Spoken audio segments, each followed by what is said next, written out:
fidèle Dieu de l'Alliance, en Jésus-Christ, tu es Dieu libérateur, sur nos chemins de peine et d'espérance, en Jésus-Christ, tu es sauveur.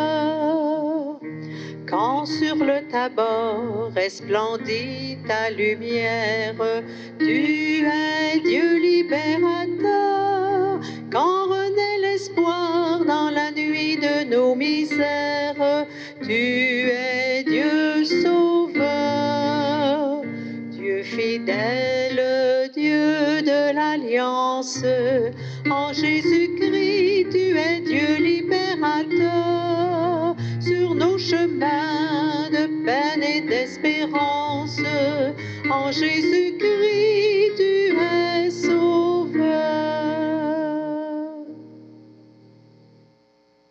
Au nom du Père et du Fils et du Saint-Esprit. Amen. Le Seigneur soit avec vous. Et avec votre esprit. Bonjour, bonjour, bonjour à tout le monde. Merci d'être au rendez-vous à travers la TV communautaire. Et aujourd'hui, c'est le dimanche qu'on appelle de la transfiguration. Les apôtres ont vu Jésus transfiguré sur une montagne.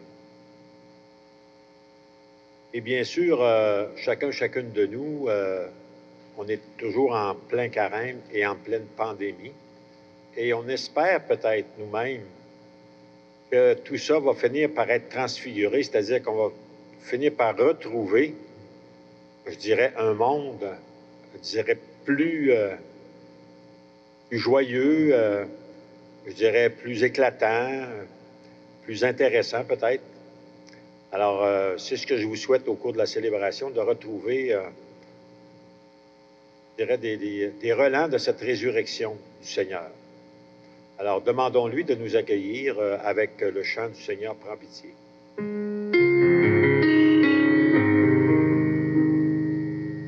Seigneur, prends pitié. Seigneur, prends pitié. Nous sommes trop souvent remplis de nous-mêmes et pas assez de toi, et pas assez de toi. Ô Christ, prends pitié. Christ, prends pitié. Nous sommes trop souvent tournés vers nous-mêmes et pas assez vers toi, et pas assez vers toi. Seigneur, prends pitié. Seigneur, prends pitié. Nous sommes trop souvent épris de nous-mêmes et pas assez de toi, et pas assez de toi. Que Dieu notre Père nous pardonne nos fautes, qu'il restaure en nous l'image de son Fils bien-aimé et qu'il nous accueille en sa vie éternelle. Amen. Prions le Seigneur. Tu nous as dit, Seigneur, d'écouter ton Fils bien-aimé. Fais-nous trouver dans ta parole les vivres dont notre foi a besoin. Et nous aurons le regard assez pur pour discerner ta gloire. Par Jésus le Christ, notre Seigneur. Amen.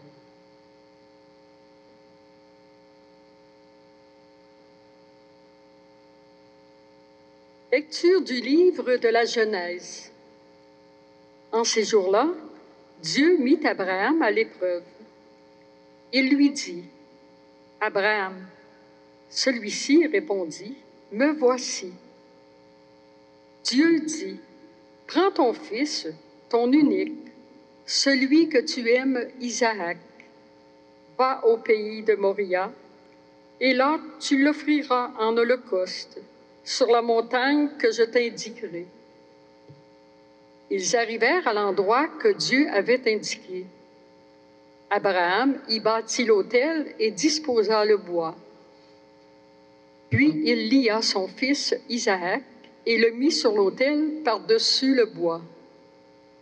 Abraham étendit la main et saisit le couteau pour immoler son fils. Mais l'ange du Seigneur l'appela du haut du ciel et dit, « Abraham, Abraham !» Il répondit, « Me voici. » L'ange lui dit, « Ne porte pas la main sur le garçon, ne lui fais aucun mal. Je sais maintenant que tu crains Dieu. Tu ne m'as pas refusé ton fils, ton unique. » Abraham leva les yeux et vit un bélier, retenu par les cornes dans un buisson. Il alla prendre le bélier et l'offrit en holocauste à la place de son fils.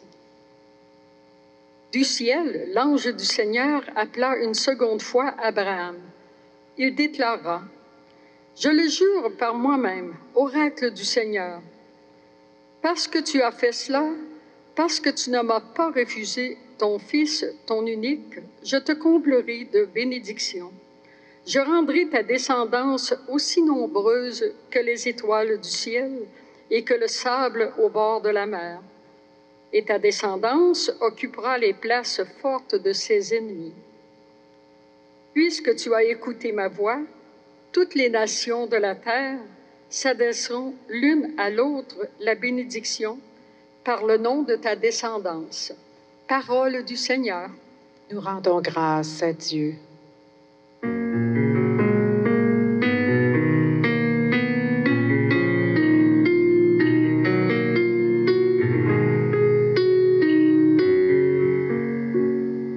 Je marcherai en présence du Seigneur sur la terre des vivants.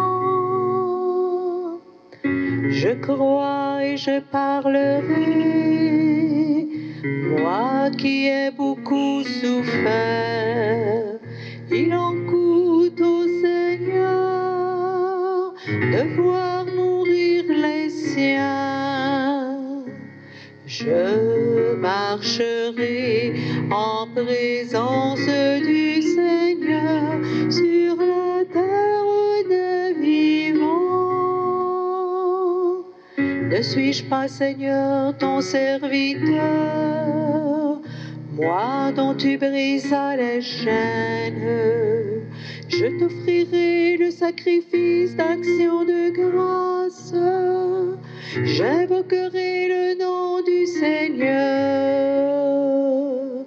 Je marcherai en présence du Seigneur sur la terre des vivants. Je tiendrai mes promesses au Seigneur, oui, devant tout son peuple, à l'entrée de la maison du Seigneur, au milieu de Jérusalem.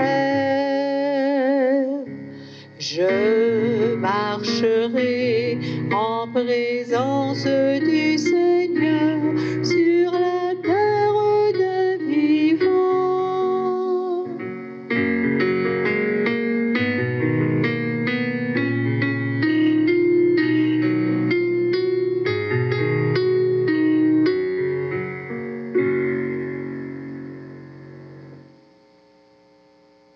Lecture de la lettre de saint Paul apôtre aux Romains.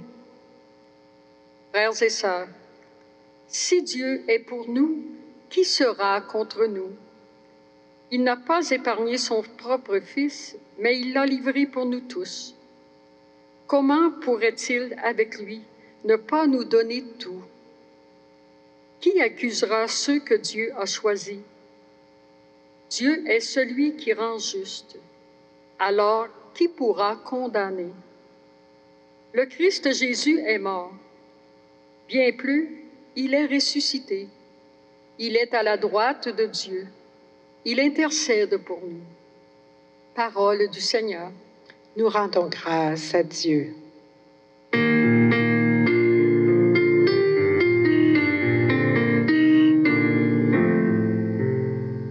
Gloire au Christ, parole éternelle du Dieu vivant. Gloire à toi, Seigneur. De la nuée lumineuse, la voix du Père a retenti. Celui-ci est mon bien-aimé, écoutez-le. Gloire au Christ, parole éternelle du Dieu vivant. Gloire à toi, Seigneur. Le Seigneur soit avec vous. Et avec votre esprit. Évangile de Jésus le Christ selon saint Marc. Gloire à toi, Seigneur. En ce temps-là, Jésus prit avec lui Pierre, Jacques et Jean, et les emmena eux seuls à l'écart sur une haute montagne. Et il fut transfiguré devant eux. Ses vêtements devinrent resplendissants, d'une blancheur pareille d'une blancheur telle que personne sur terre ne peut obtenir une blancheur pareille. Élie leur apparut avec Moïse, et tous deux s'entretenaient avec Jésus. Pierre alors prend la parole et dit à Jésus, « Rabbi, il est bien que nous soyons ici. Dressons donc 3 tentes, une pour toi, une pour Moïse et une pour Élie. » De fait, Pierre ne savait que dire, tant leur frayeur était grande. Survint une nuée qui les couvrit de son ombre, et de la nuée une voix se fit entendre. Celui-ci est mon fils bien-aimé, écoutez-le. Soudain, regardant tout autour, ils ne virent plus que Jésus seul avec eux. Ils descendirent de la montagne, et Jésus leur ordonna de ne raconter à personne ce qu'ils avaient vu, avant que le Fils de l'homme soit ressuscité d'entre les morts. Et ils restèrent fermement attachés à cette parole, tout en se demandant entre eux ce que voulait dire ressuscité d'entre les morts. Acclamons la parole de Dieu. Gloire au Christ, parole éternelle du Dieu vivant. Gloire à toi, Seigneur.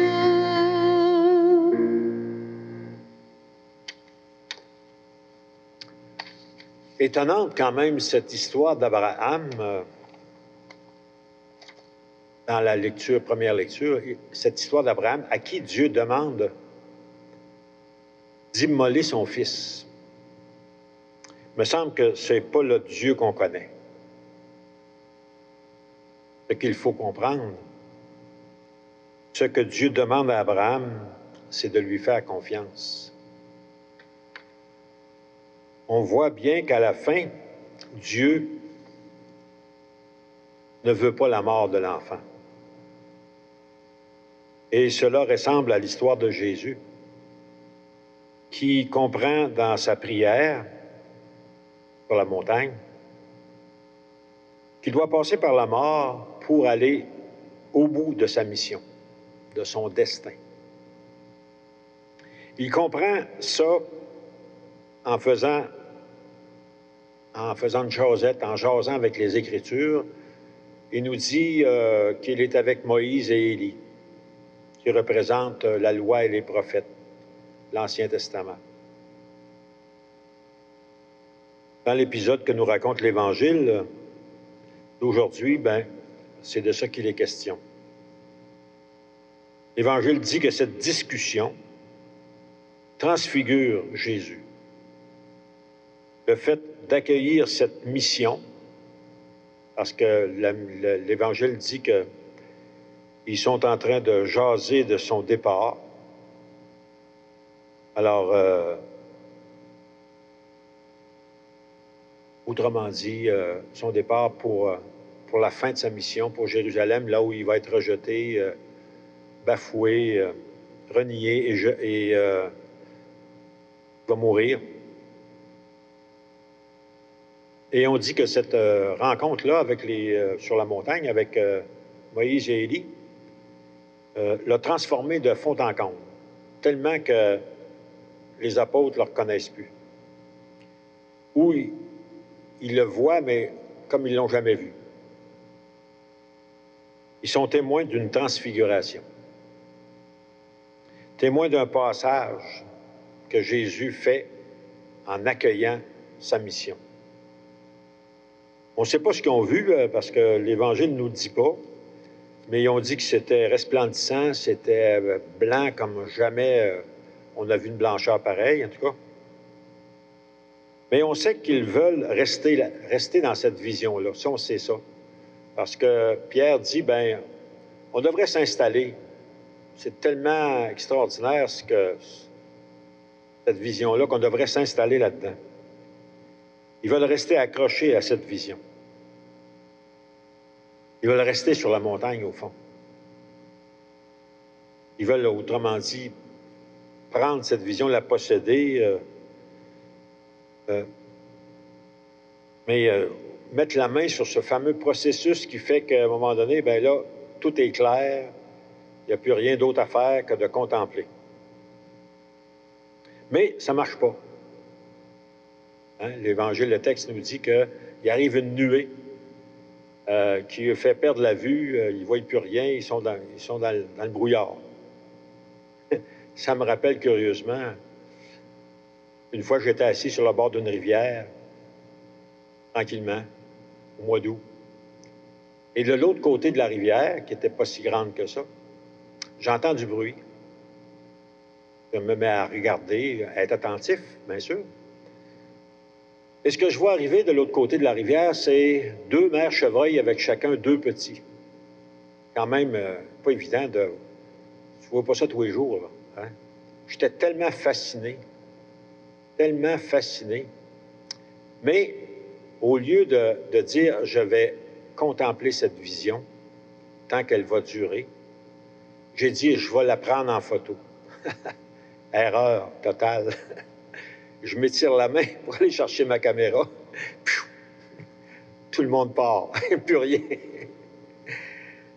Alors, dans le fond, tu sais, c'était bien plus une scène à écouter qu'une scène à voir. Mais moi, je voulais la posséder. Alors, je l'ai perdue. Hein? Une nuée brouille la voix. Brouille pas la voix, mais brouille la vue des disciples. Puis il y a une voix qui se fait entendre. Une voix qui dit « Écoutez, écoutez mon fils bien-aimé. » Alors, écoutez mon fils bien-aimé, ça veut dire écoutez sa parole. Écoutez ce que vous dit sa parole. C'est là que vous devez vous brancher pour en arriver à ce que vous voyez. Hein? Jésus leur dit aussi, ils voient bien qu'ils ne comprennent pas. Hein? Qui veulent rester sur la montagne. Mais Jésus leur dit de ne pas parler de ce qu'ils ont vu avant d'avoir, si tu veux, assumé, vécu sa mort. Alors il dit de ne pas en parler. Ça me fait penser, il m'est arrivé plusieurs fois d'aller en retraite, mettons. Tu pars une couple de jours, une fin de semaine, une semaine en retraite. Et là, tu es comme sur la montagne, tu reviens de là, puis tu es tout feu, tout flamme, puis tu voudrais garder cette vision-là. Et au fond, il ne faut pas que tu t'attaches à ce que tu as vécu nécessairement ou ce que tu as vu dans cette semaine-là, mais à la parole qui t'a été donnée. Souvent, une parole qui te demande de relever des défis.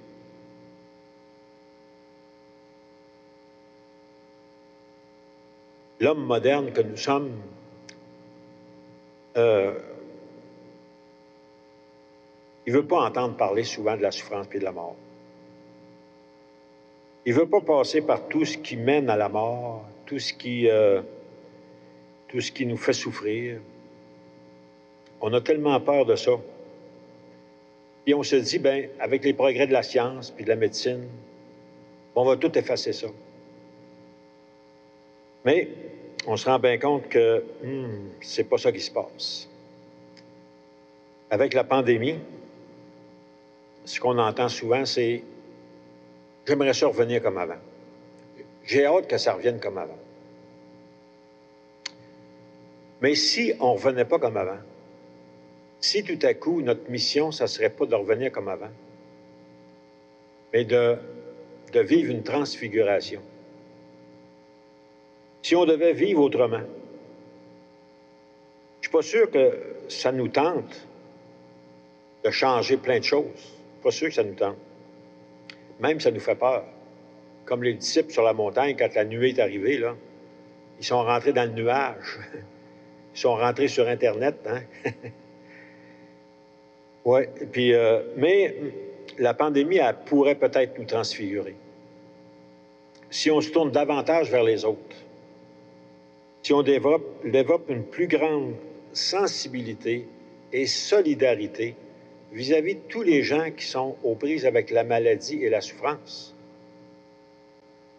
La pandémie nous a révélé un pan de notre société qu'on ne veut pas voir. Les malades dans les hôpitaux, les gens en fin de vie, les gens aux prises avec toutes sortes de maladies. On ne veut pas voir ça parce que c'est comme si ça contredisait une vision qu'on a. Mais peut-être que ça, si on devenait sensible à ça, qui sait, peut-être ça nous ressusciterait. Peut-être que notre société ressusciterait d'entre les morts, hein, parce que là, ce qu'on voit, c'est les morts, mais il faut en ressusciter de ça. Et c'est pour ça que Jésus a dit à ses apôtres, hein, je ne veux pas que vous parliez de cette vision-là tant que je ne serai pas ressuscité d'entre les morts. Puis c'est marqué, la fin de l'Évangile dit, ils se sont bien demandé c'est quoi que ça voulait dire, ressusciter d'entre les morts. Ben nous autres, on se demande actuellement, qu'est-ce que ça va bien être après la pandémie? Hein? Est-ce qu'on va ressusciter entre les morts? Ou si on va rester avec une vision qui ne veut pas voir ça, qui ne veut pas avancer, qui ne veut pas être solidaire, qui continue son petit train-train comme avant en étant centré juste sur nous-mêmes? Voilà. Ça me faisait penser à ça ces jours derniers, parce que la neige, à toutes les fois qu'il tombe la neige, on dirait qu'il y a de quoi qui ressuscite. C'est comme si tout ce qui est noir et ténèbres redevient blanc. C'est merveilleux, pareil, comment la nature nous donne ça en exemple. Bon, assez parlé. Hein? Disons notre « Je crois en Dieu ».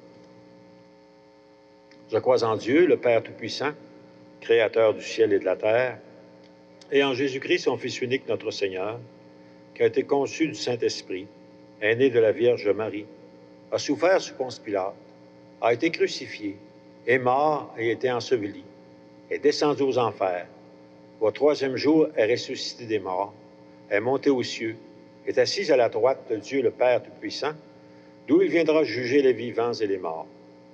Je crois en l'Esprit Saint, à la Sainte Église catholique, à la communion des saints, à la rémission des péchés, à la résurrection de la chair et à la vie éternelle. Amen. Prions pour notre monde, prions pour tous ceux qui en arrachent en particulier. Prions pour notre Église aussi et prions pour nous-mêmes. Pour les personnes qui cherchent Dieu d'un cœur sincère, prions le Seigneur. Fais-nous marcher en ta présence, Seigneur. Pour les parents et les grands-parents qui veulent témoigner de leur foi dans leur famille, prions le Seigneur. Fais-nous marcher en ta présence, Seigneur. Pour les gens qui vivent une situation de précarité à cause de la maladie ou d'une perte d'emploi, prions le Seigneur. Fais-nous marcher en ta présence, Seigneur. Pour les catéchumènes et pour les catéchistes qui les préparent au baptême, prions le Seigneur. Fais-nous marcher en ta présence, Seigneur. Pour notre communauté, unie dans l'amour du Père, du Fils et de l'Esprit, prions le Seigneur. Fais-nous marcher en ta présence, Seigneur. Dieu notre Père, toi qui nous as donné ton propre Fils pour nous rapprocher de toi, exauce notre prière et renouvelle notre foi. Nous te le demandons par Jésus le Christ, notre Seigneur. Amen. Amen.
ensemble au moment d'offrir le sacrifice de toute l'Église.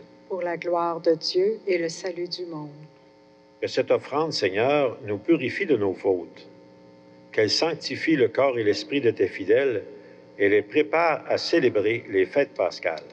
Par Jésus le Christ, notre Seigneur. Amen. Le Seigneur soit avec vous. Et avec votre esprit, Élevons notre cœur nous le tournons vers le Seigneur. et rendons grâce au Seigneur notre Dieu. Cela est juste et bon. Vraiment, il est juste et bon de te rendre gloire, de t'offrir notre action de grâce, toujours et en tout lieu. À toi, Père très saint, Dieu éternel et tout-puissant, par le Christ notre Seigneur. Après avoir prédit sa mort à ses disciples, il les mena sur la montagne sainte. En présence de Moïse et du prophète Élie, il leur a manifesté sa splendeur. Il nous révélait ainsi que sa passion le conduirait à la gloire de la résurrection.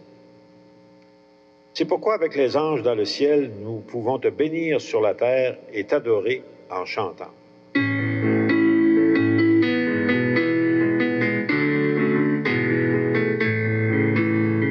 Saint, Saint, le Seigneur, Dieu de l'univers.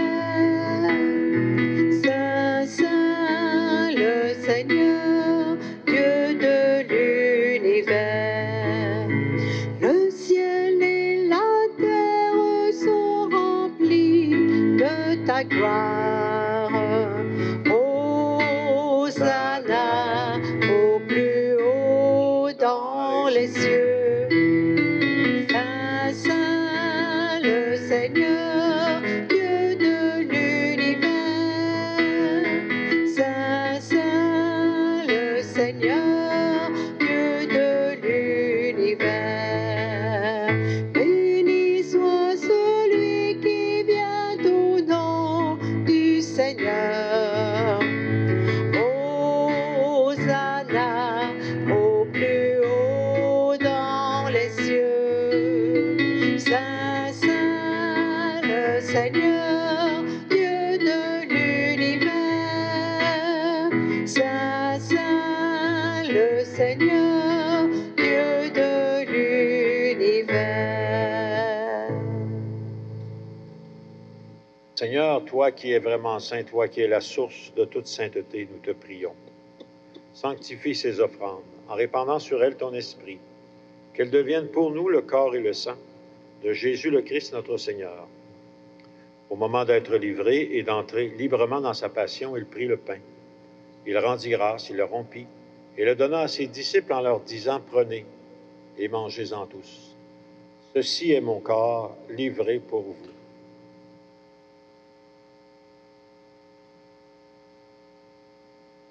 De même, à la fin du repas, il prit la coupe. De nouveau, il rendit grâce et la donna à ses disciples en leur disant, « Prenez et buvez-en tous, car ceci est la coupe de mon sang, le sang de l'alliance nouvelle et éternelle, qui sera versé pour vous et pour la multitude en rémission des péchés. Ferez cela en mémoire de moi. »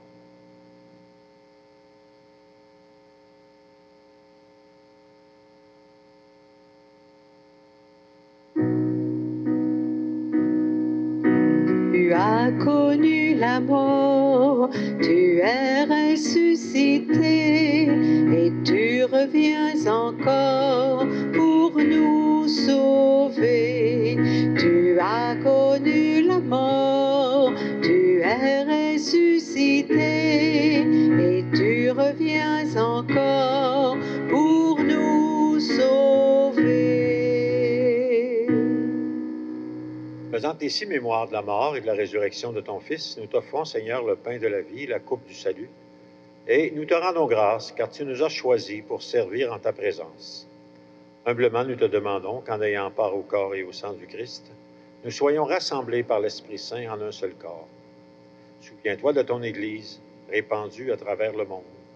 Fais-la grandir dans ta charité, avec le pape François, nos évêques, et tous ceux et celles qui prennent charge de ton peuple.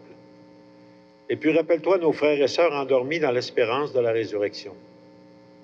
En particulier cet après-midi, ce matin, nous voulons nous rappeler M. Armand Paquette, Fernand Lehoux, Pauline Gagné et aussi Mme Lucille Pinard, et de la part de son petit-fils Maxime et de sa conjointe Émilie. Avec tous ceux et celles qui ont quitté cette vie, Seigneur, reçois-les dans ta lumière auprès de toi. Et sur nous tous, enfin, nous implorons ta bonté. Permets qu'avec Marie, la Mère de Dieu, les apôtres, les saints de tous les temps qui ont vécu dans ton amitié, permets que nous ayons part à la vie éternelle et que nous chantions ta louange par Jésus le Christ, ton Fils bien-aimé.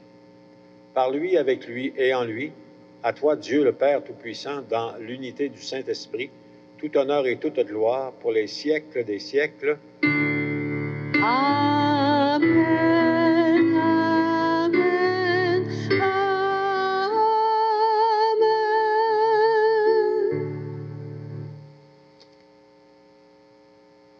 Notre Père, qui es aux cieux, que ton nom soit sanctifié, que ton règne vienne, que ta volonté soit faite sur la terre comme au ciel.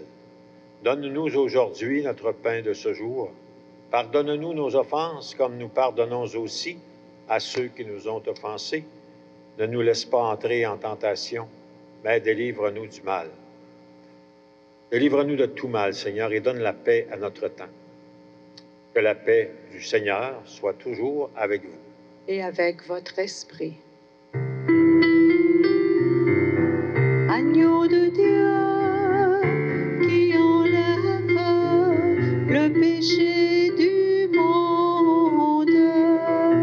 Agneau de Dieu, prends pitié de nous. Agneau de Dieu qui enlève le péché du monde. Agneau de Dieu, prends pitié de nous. Agneau de Dieu qui enlève le péché du monde. Agneau de Dieu, donne-nous la paix.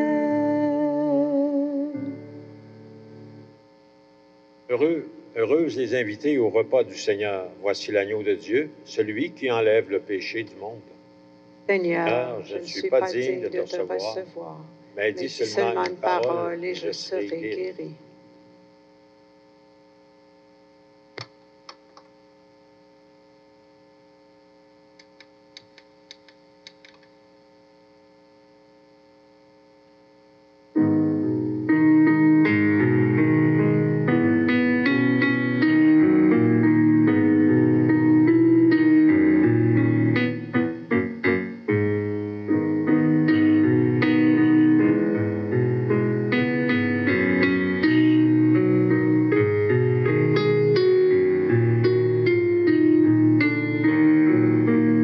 Car nous avons faim d'être ton Église, car nous avons faim de donner ton pain, car nous avons faim d'être ton Église, car nous avons faim de donner ton pain.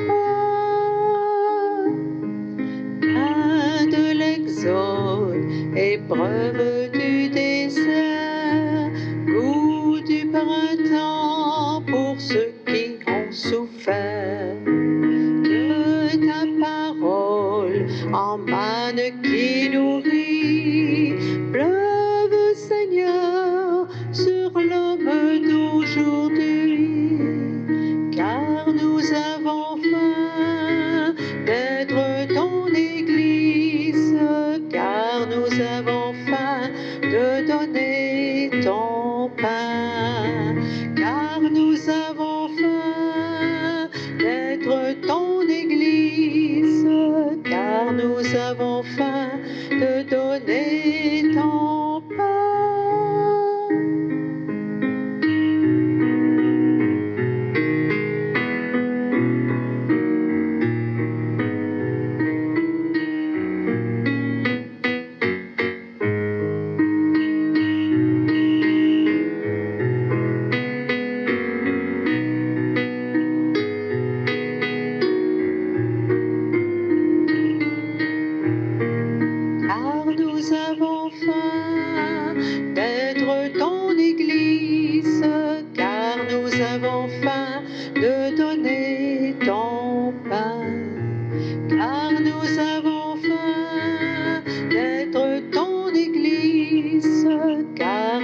avons faim de donner ton pain.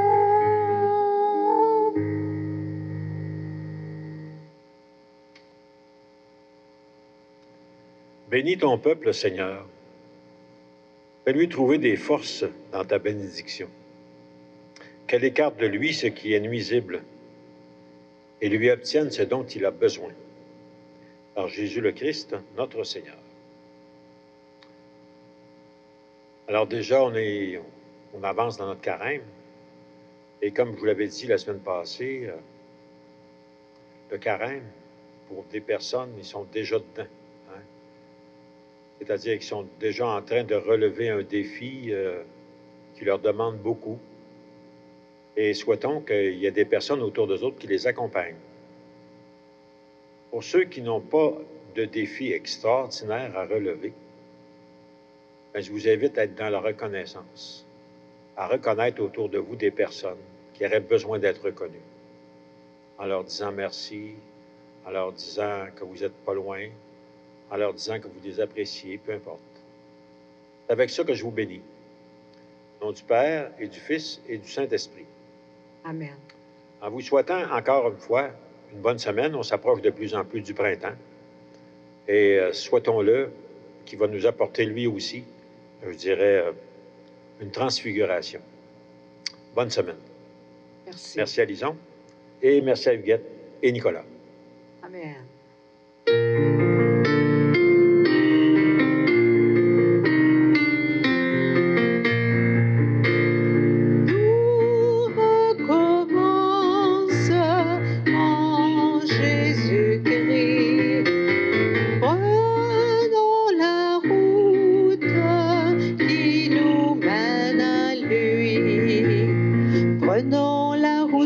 Matin, où nous attendons la victoire, Jésus debout parmi les siens, vivant au cœur de notre histoire.